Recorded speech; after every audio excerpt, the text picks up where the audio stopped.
ঈদ মোবারক everyone, আসসালামু আলাইকুম। আশা করি সবাই ভালো আছেন। আমি অনেক ভালো আছি। আমাদের এলাকায় ৮টার দিকে ছিল ঈদের জামাত, সো খুতবা তো চলছেই। আর দীপুরাও নামাজ পড়তে চলে গিয়েছে। এদিকে আমিও শাওয়ার নিয়ে নামাজ পড়ে নিলাম। আর আমি একটু get ready with me share করি তোমাদের সাথে। এই ড্রেসটা নিয়ে অনেক অনেক ইনকোয়ারিজ আসছে। এই ড্রেসটা আসলে একটা 3 পিস ছিল, যেটার ওড়নাটা দিয়ে আমি কামিজ বানিয়েছি আর প্যান্টটা দিয়ে প্যান্টই বানিয়েছিলাম। কামিজের কাপড়টা একটু ডিফারেন্ট, তাই এটা দিয়ে আমি আরও একটা কিছু বানাবো ইনশাল্লাহ।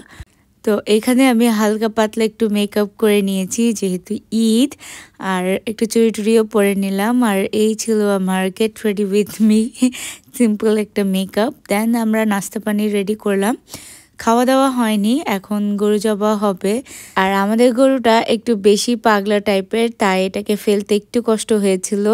আর প্রতিবার কোরবানের চেয়ে এবার বোধহয় একটু বেশি কষ্ট পেয়েছি আমরা, কারণ আমাদের কষাইও পাওয়া যায়নি। তো কিছু মানুষজন আসছিল যাদের স্কিল তেমন একটু ভালো ছিল না। এনিওয়েজ তারপর দীপু জবাই করলো, যেহেতু লাস্ট টাইম ও করেছে। সো 2 বছর ধরে আমাদের গরুটা জবাই দীপুই করছে। গরু জবাই না হওয়া পর্যন্ত আমরা আমাদের ফার্স্ট ব্রেক করি না। সো জবাই হওয়ার সাথে সাথে কিছু একটা খেয়ে নিয়েছি, আমরা নাস্তা করে নিলাম। আর এদিকেও তার আগের দিন বানানো সব রুটি আমি প্যাক করছিলাম। আমার কাছ থেকে এটাই যে সব রুটি গুনে গুনে প্যাক করে রাখা সবার জন্য। আমি এদিকে একটা একটা করে প্যাক করে রাখছি আমাদের জন্য, আনিকাপুর জন্য, তারপর বাকি রিলেটিভসদের জন্য। তো আমি আর আমার শাশুড়ি বসে বসে এগুলা করছিলাম আর কি। সব কিছু প্যাকিং ট্যাকিং করে আস্তে আস্তে দেখলাম যে মাংসও চলে আসছে বাসায়। আর দীপু এদিকেও রশি টাঙাচ্ছে রান ঝোলানোর জন্য। আর বাসার ছেলেরা সবাই মিলে কাজ করছে, আমরা মেয়েরা এখনো ফ্রেশ। সো আমি ঘুরে ঘুরে সবার বাসায় এদিক ওদিক যাচ্ছিলাম আর দেখছিলাম বাইরে, যেহেতু আমাদের কাজ এখনো শুরু হয়নি। আর আমার দেবরদের এই ভিডিওগুলা করছিলাম, কিছু ফালতু ভিডিও। তারপর আমি এদিক ওদিক ঘুরে ঘুরে গেলাম যে বড় ভাবির বাসায়, উনি বোরহানি বানিয়েছিল, ওটা খেলাম। খেয়ে বাসায় আসলাম চেঞ্জ করার জন্য। দেখি যে উপর থেকে এখনো মাংস ভালোভাবে আসা হয়নি। তখন বাজে অলমোস্ট 11টা, কিন্তু অত ভালো করে সবকিছু প্রিপেয়ার হয়নি, কারণ মানুষ যেহেতু অনেক কম। তো বাসার সবাই মিলে করছিল।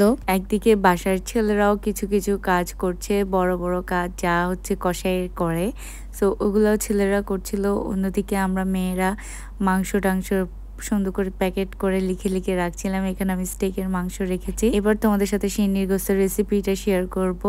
এখানে মাংস নিয়েছে, তারপর পেঁয়াজ, আদা বাটা, ফার্স্টে রসুন বাটা দিয়েছে, তারপর আদা বাটা, বাদাম বাটা, সো তারপর দিয়েছে সরিষা বাটা, তারপর লাল মরিচটা একটু বেশি পরিমাণে দিয়েছে কালারের জন্য।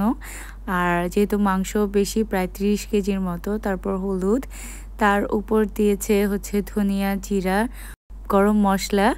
সো ধনিয়া জিরা দেওয়ার পর গরম মশলা দিয়ে দিয়েছে। তারপর কিছু গোটা মশলা যা নিচেও দেওয়া হয়েছিল, ওটা আমি রেকর্ড করতে পারিনি। তারপর দিয়েছে অনেকগুলা সরিষার তেল, পুরোটাই সরিষার তেলের উপর রান্না করবে। তারপর দিল লবণ দিয়ে ভালোভাবে মিক্স করে নিয়েছে মাংসের সাথে মশলাটা।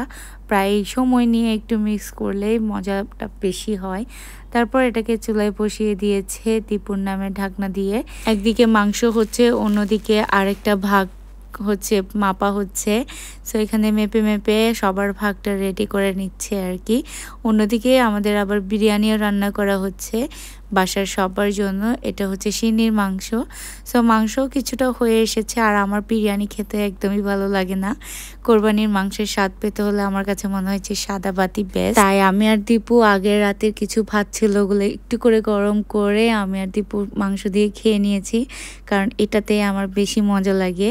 খাওয়া দাওয়া শেষ করতে না করতে ভুবন ভাই আর দীপু চলে যাচ্ছে আনিকাপুর জন্য নিয়ে।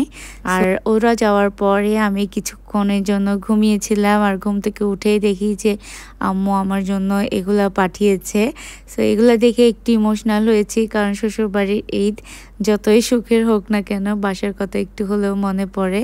তার উপর টিটু ভাইয়াও এসেছিল বরাবর পাঠানো মাংস রুটি নিয়ে, সেগুলো দেখে আরও বেশি ইমোশনাল হয়ে গিয়েছিল। এত বেশি টায়ার্ড ছিলাম যে শুধু আড্ডা দিয়েই দিন শেষ করলাম। আল্লাহ হাফেজ।